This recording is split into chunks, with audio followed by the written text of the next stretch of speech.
오늘의 크립토 정보 시간입니다. 내년 주목해야 할 암호화폐 시장 9대 투자 분야 그 세 번째 시간으로 오늘은 2026 투자 트렌드 세 번째 특화 거래소 이야기입니다. 쉽게 말해 예전처럼 뭐든 다 있는 종합 거래소가 전부가 아니라 선물 같은 파생 거래와 고급 트레이딩 기능에만 집중한 전문 거래소가 더 강해질 수 있다는 흐름입니다. 마치 대형 쇼핑몰도 편하지만 어떤 사람은 등산 장비는 등산 전문점에서, 카메라는 카메라 전문점에서 사듯이 코인 시장에서도 거래를 진짜 자주 하는 사람은 더 빠르고 더 정교한 도구가 있는 곳으로 이동한다는 뜻입니다. 코인베이스 벤처스는 2026년에 이런 특화 거래소와 트레이딩 도구가 따로 성장할 수 있다고 봤고, 그 핵심은 상장 코인이 몇 개인가가 아니라 거래가 돌아가는 구조를 얼마나 잘 설계했는가입니다. 거래가 돌아가는 구조라는 건 아주 간단히 네 가지입니다. 첫째, 주문이 어떻게 체결되느냐, 즉 사람들이 가격을 적어내는 호가창 방식이냐 아니면 유동성 풀이라는 수영장에서 자동으로 가격이 만들어지는 방식이냐입니다. 둘째, 돈이 어떻게 모이고 빠지느냐, 즉 유동성 제공자가 어떤 방식으로 돈을 맡기고 수수료를 어떤 규칙으로 받아가느냐입니다. 셋째, 초보와 고수가 섞여 거래할 때 누가 유리해지느냐입니다. 특히 자동거래봇 시 남의 주문 앞에 끼어들어 이득을 보는 문제 또는 초보가 슬쩍 불리한 가격에 체결되는 문제 같은 것들이 여기 들어갑니다. 넷째, 거래소가 벌어들인 수수료가 누구에게 어떻게 돌아가느냐입니다. 토큰을 들고 있는 사람에게 돌아가는지, 유동성 제공자에게 돌아가는지 또는 별도의 안전기금으로 쌓이는지, 이 배분 설계가 결국 이 거래소 토큰의 힘을 결정합니다. 그리고 코인베이스가 말한 중요한 방향 중 하나는 유동성 제공자, 그러니까 풀에 돈을 맡기는 사람이 손해를 덜 보게끔 보호하는 새로운 방식이 필요하다는 점입니다. 초보자 관점에서는 내 주문이 보색에 뜯기지 않게, 그리고 풀에 돈을 맡긴 사람이 억울하게 털리지 않게 거래 구조를 더 똑똑하게 바꾸는 흐름이라고 이해하시면 됩니다. 여기서부터는 코린이도 이해할 수 있게 파생거래 기초를 아주 쉽게 정리하고 가겠습니다. 파생거래 중에서 가장 많이 쓰는 게 무기한 선물입니다. 무기한 선물은 만기일이 없는 선물이라서 오늘 사고 내일 팔아도 되고 한 달 들고 있어도 됩니다. 대신 중요한 규칙이 하나 붙습니다. 무기한 선물 가격이 현물 가격과 너무 멀어지지 않도록 매수 쪽과 매도 쪽이 서로 펀딩비라는 비용을 주고받습니다. 이 펀딩비는 한마디로 사람이 한쪽으로 너무 몰리면 몰린 쪽이 통행료를 내는 장치입니다. 예를 들어 매수하는 사람이 너무 많으면 매수 쪽이 매도 쪽에게 펀딩비를 내고, 반대로 매도 쪽이 너무 많으면 매도 쪽이 매수 쪽에게 펀딩비를 냅니다. 그래서 무기한 선물은 단순히 가격만 맞추는 게임이 아니라 오래 들고 있을수록 펀딩비가 누적될 수 있고, 이게 수익을 깎거나 반대로 보태줄 수 있습니다. 다음은 레버리지, 흔히 몇 배, 몇 배라고 하는 그 개념입니다. 레버리지는 쉽게 말해 내 돈보다 더 큰 금액으로 베팅하는 장치입니다. 100만 원으로 1000만 원짜리 포지션을 잡는 느낌이죠. 수익도 빨라지지만 손실도 빨라집니다. 그리고 레버리지에서 가장 무서운 게 강제청산입니다. 강제청산은 내 증거금이 일정 수준 이하로 떨어지면 거래소가 내 포지션을 강제로 닫아버리는 것입니다. 즉, 손실을 더 키우지 않게 막는 안전장치 같지만 실제로는 잠깐 휙 흔들린 가격에도 내 포지션이 강제로 끝나버릴 수 있어서 초보자에게는 특히 위험합니다. 코인 시장은 변동성이 크기 때문에 위아래로 잠깐 튀는 꼬리 움직임만으로도 강제청산이 자주 나옵니다. 그래서 파생 특화 거래소가 중요해지는 이유가 여기서 나옵니다. 무기한 선물은 펀딩비, 수수료, 체결 속도, 강제청산 방식, 리스크 관리가 곧 실력이고 거래소의 설계가 곧 사용자의 성적표가 되기 때문입니다.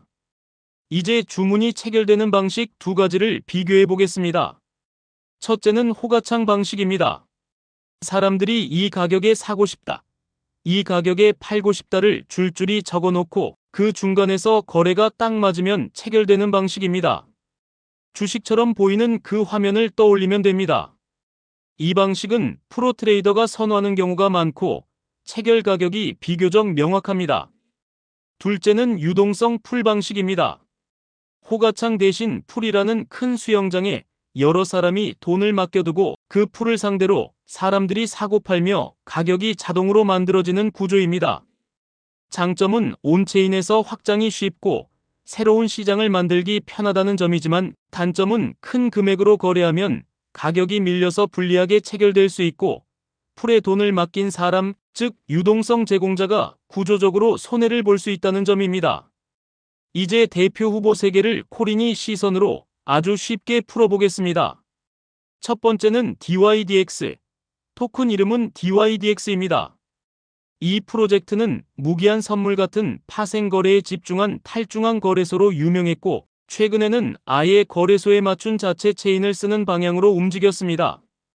왜 자체 체인이 필요하냐? 이 질문이 핵심인데요. 파생 거래는 속도와 안정성이 생명입니다. 주문이 빠르게 들어오고 빠르게 체결돼야 하고 강제 청산 같은 위험 관리도 즉시 작동해야 합니다. 그런데 범용 체인 위에서 돌리면 처리 속도나 비용, 시스템 설계가 제약을 받기 쉽습니다. 그래서 DYDX는 거래소 운영에 필요한 규칙을 체인 수준에서 설계해서 거래 품질을 잡겠다는 방향으로 간 겁니다. 그럼 토큰은 무엇에 쓰이냐? 코린이가 가장 궁금해하는 부분이죠. DYDX 토큰은 크게 3가지 역할로 이해하면 됩니다. 첫째, 체인 보안에 참여하는 스테이킹입니다. 쉽게 말해 토큰을 맡겨서 네트워크가 안전하게 돌아가도록 돕는 구조입니다. 둘째, 거버넌스입니다. 수수료 정책을 어떻게 할지, 어떤 상품을 늘릴지 같은 의사결정에 참여하는 권리라고 보면 됩니다. 셋째, 거래자 혜택과 연결되는 설계입니다. 예를 들어 토큰을 스테이킹한 정도에 따라 수수료를 깎아주는 방식처럼 토큰을 그냥 들고만 있는 게 아니라 거래 활동과 연결하는 시도가 나옵니다. 요약하면 DYDX는 체인과 거래소를 한 몸처럼 설계해서 파생거래, 품질을 올리려는 정석형이라고 보시면 됩니다. 다만 파생거래는 규제 영향을 강하게 받습니다. 어떤 나라에서는 접근이 막히거나 제한될 수 있고 이런 규제 변수는 기술과 상관없이 성장과 가격에 큰 영향을 줄 수 있습니다. 두 번째는 GMX, 토큰 이름은 GMX입니다. GMX는 유동성 풀 방식의 파생 거래소 대표주자입니다. 여기서 포인트는 수수료를 누가 가져가느냐입니다. GMX는 구조적으로 유동성 제공자가 중요한 비중의 수수료를 가져가도록 설계되어 있습니다. 코린이 관점에서는 이렇게 이해하면 쉽습니다. 거래소가 돈을 버는 가장 큰 방법은 수수료입니다. 그런데 GMX는 그 수수료의 상당 부분을 풀에 돈을 맡긴 사람에게 돌려주는 성격이 강합니다. 그래서 GMX는 단순히 토큰만 보지 말고 유동성 제공 구조까지 함께 이해해야 합니다. 그럼 GMX 토큰은 무엇을 하느냐? 이것도 핵심인데요. GMX는 토큰을 스테이킹하면 보상을 받는 구조가 있고 그 보상 재원이 수수료와 연결되는 설계가 있습니다. 즉 거래가 활발할수록 수수료가 늘고 그 수수료가 토큰 쪽 보상 구조로 이어질 수 있다는 이야기입니다. 다만 단점도 분명합니다. 유동성 풀 방식에서 유동성 제공자는 때때로 트레이더의 반대편이 되는 구조가 됩니다. 트레이더들이 계속 이기면 풀이 손해를 볼 수도 있고 시장 상황에 따라 풀 쪽이 불리해질 수 있습니다. 또 하나는 보안입니다. 탈중앙 금융은 프로그램으로 돈이 움직이기 때문에 설계가 조금만 꼬여도 큰 사고가 날 수 있습니다. 실제로 GMX는 과거에 큰 규모의 공격 사건이 알려졌고 이후 수습이 진행되며 시장의 풀 기반 파생은 회계와 상태 업데이트가 조금만 어긋나도 치명적일 수 있다는 교훈을 남겼습니다. 그래서 GMX를 볼 때는 수익 구조가 매력적인 만큼 버전별 위험 관리와 보안 대응을 반드시 함께 본다가 정답입니다. 세 번째는 하이퍼리퀴드, 토큰 이름은 하이프입니다. 하이퍼리퀴드는 한마디로 온체인인데도 중앙화, 거래소처럼 빠르게 쓰는 경험을 목표로 내세운 파생 특화 플랫폼입니다. 코린이가 느끼는 핵심 차이는 이겁니다. 화면과 체결 경험이 호가창 기반으로 깔끔하고 수수료 체계도 거래량에 따라 등급이 나뉘는 등 자주 거래하는 사람에게 최적화되어 있다는 점입니다. 쉽게 말해 프로트레이더가 매일부터 살 수 있는 도구를 만들려는 방향입니다. 그리고 여기서 가장 논쟁적인 부분이 토큰과 수수료의 연결입니다. 하이퍼리퀴드는 거래에서 나오는 수수료가 특정한 커뮤니티 기금이나 구조를 통해 토큰 매수로 이어질 수 있다는 이야기가 자주 나오고 이것이 지속 가능하냐에 대해 찬반이 큽니다. 긍정적으로 보면 거래량이 늘수록 수수료가 늘고 그 수수료가 토큰을 사들이는 힘으로 연결돼 토큰 가치가 탄탄해질 수 있습니다. 부정적으로 보면 시장이 꺾이면 거래량이 줄고 수수료가 줄어들며 토큰 매수 압력이 약해져서 가치평가 논쟁이 커질 수 있습니다. 즉 하이퍼리퀴드는 프로트레이더 유입, 거래량, 수수료, 토큰 구조가 한 줄로 강하게 연결되어 있는 만큼 성장할 때는 강하지만 사이클 영향을 동시에 크게 받을 수 있는 유형이라고 이해하면 좋습니다. 이제 세 가지를 누가 누구에게 강한가로 아주 간단히 정리하겠습니다. DYDX는 자체 체인과 스테이킹 구조, 거버넌스 기반 설계로 정석형 파생 탈중앙 거래소 성격이 강하고 GMX는 유동성 풀과 유동성 제공자 수익 모델이 전면에 나오는 풀 기반 파생 대표이며 하이퍼리퀴드는 호가창 기반 경험과 프로트레이더, 친화 수수료 구조를 밀어붙이는 온체인 고속거래 경험 쪽으로 이해하면 됩니다. 그리고 리스크도 핵심만 기억하면 됩니다. 첫째, 규제와 접근성입니다. 파생 거래는 특히 나라별 규제의 영향을 강하게 받습니다. 둘째, 스마트 계약과 회계 리스크입니다. 풀 기반 구조는 설계가 복잡해지기 쉬워 사고가 날 경우 파장이 큽니다. 셋째, 토큰 가치평가 논쟁입니다. 수수료와 토큰 매수 구조가 강조될수록 시장이 꺾일 때 그 구조가 얼마나 버티나가 쟁점이 됩니다. 그럼 2026년에 우리가 무엇을 봐야 하느냐? 관전 포인트를 4가지로 정리하겠습니다. 첫째, 프로트레이더가 정말로 온체인으로 더 많이 정착하느냐입니다. 단순히 탈중앙 거래소가 편해지는 정도가 아니라 체결 품질과 수수료, 리스크 관리 도구가 중앙화 거래소에 가까워질수록 이동이 빨라질 수 있습니다. 둘째, 유동성 제공자를 보호하는 새로운 거래 구조가 얼마나 성숙하느냐입니다. 복과 고수에게만 유리한 구조를 줄이고 초보와 유동성 제공자에게 덜 불리한 방향으로 설계가 진화하면 시장 전체가 커질 수 있습니다. 셋째, 유동성이 더 잘게 쪼개지고 최적화되는 흐름입니다. 하나의 거대한 풀에서 모든 걸 해결하던 방식에서 자산별, 위험도별로 유동성이 나뉘고 그에 맞춘 특화 거래소가 늘어날 수 있습니다. 넷째, 규제와 지역 제한이 성장의 상한선이 될 수 있다는 점입니다. 기술이 좋아도 접근이 막히면 성장이 제한될 수 있으니 파생 특화 플랫폼은 언제나 규제 변수를 함께 봐야 합니다. 이제 결론입니다.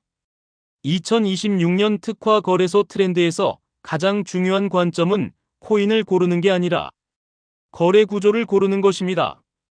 DYDX를 본다는 건 체인과 거래소를 한 몸처럼 설계한 파생 거래 구조와 스테이킹, 거버넌스 설계에 베팅하는 것이고 GMX를 본다는 건 풀 기반 파생 구조와 유동성 제공자 수익 분배, 그리고 토큰 보상 설계를 이해하고 접근하는 것이며 하이퍼리퀴드를 본다는 건 빠른 호가창 경험과 프로트레이더 흡수, 수수료와 토큰 구조의 지속 가능성 논쟁까지 함께 보는 것입니다.